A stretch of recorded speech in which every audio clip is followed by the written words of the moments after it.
Bismillahirrahmanirrahim. Alhamdulillah. Wassalatu wassalamu ala rasulillah wa ala alihi wa sahbihi wa man wala. Pemirsa Lentera Ramadan dimanapun Anda berada, seandainya Allah subhanahu wa ta'ala menghukumkan kita setiap salah dan dosa kita, niscaya tidak ada makhluk yang mampu hidup di bumi ini. Sebagaimana firman Allah subhanahu wa ta'ala, walau yu'akhizullahu الناس بما كسبوا ما ترك على ظهرها من دابة ولكن يؤخرهم إلى أجل مسمى فإذا جاء أجلهم فإن الله كان بعباده بصيرا. Shadaqallahul Azim. Surat Al-Fatir ayat 45. Jadi Allah subhanahu wa ta'ala tidak ingin menghukum kita atas setiap kesalahan dan dosa kita yang telah kita perbuat. Justru Allah subhanahu wa ta'ala ingin menutupi segala dosa kita. Buktinya betapa banyak dosa kita yang telah kita lakukan sembunyi-sembunyi, diam-diam, tapi tidak ada yang tahu. Itu tandanya Allah subhanahu wa ta'ala menutupi segala dosa kita.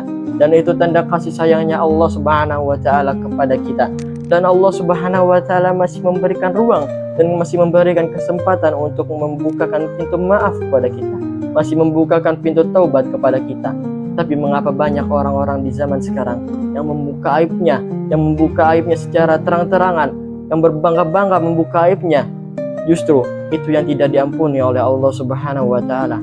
Sebagaimana bersabda Rasulullah sallallahu alaihi wasallam, kullu ummati mu'afan ilal mujahirin, setiap umatku akan mendapatkan ampunan kecuali mujahirin, orang-orang yang terang-terangan berbuat dosa, orang-orang yang terang-terangan berbuat dosa, orang-orang yang terang-terangan berbangga-bangga bermaksiat, menceritakan dosanya ke khalayak ramai.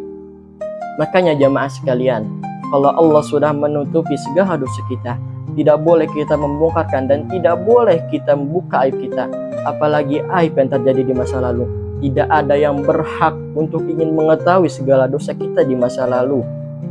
Dan apabila ada yang menanyakan tentang masa lalu kita, menanyakan tentang segala dosa-dosa kita yang terjadi di masa lalu, tidak perlu dijawab. Sebagaimana yang dilakukan oleh seorang wanita di zaman Nabi Muhammad SAW, ketika dia berzina, sudah berkali-kali datang meminta dihukum oleh Rasulullah SAW. Tapi Rasulullah SAW malah berpaling, tidak memberikan jawaban, tidak merespon sama sekali. Sampai berkali-kali Rasulullah SAW menunda. Akhirnya sudah, kamu lahirkan aja dulu. Begitu Rasulullah SAW tidak ingin supaya wanita ini kembali lagi. Kalau kamu sudah mau bertobat, bertobatlah sama Allah. Tidak boleh kita membuka aib kita. Cukup hanya Allah yang tahu segala aib kita dan diri kita. Memohon ampun kepada Allah, insya Allah diampuni oleh Allah subhanahu wa ta'ala segala dosa kita.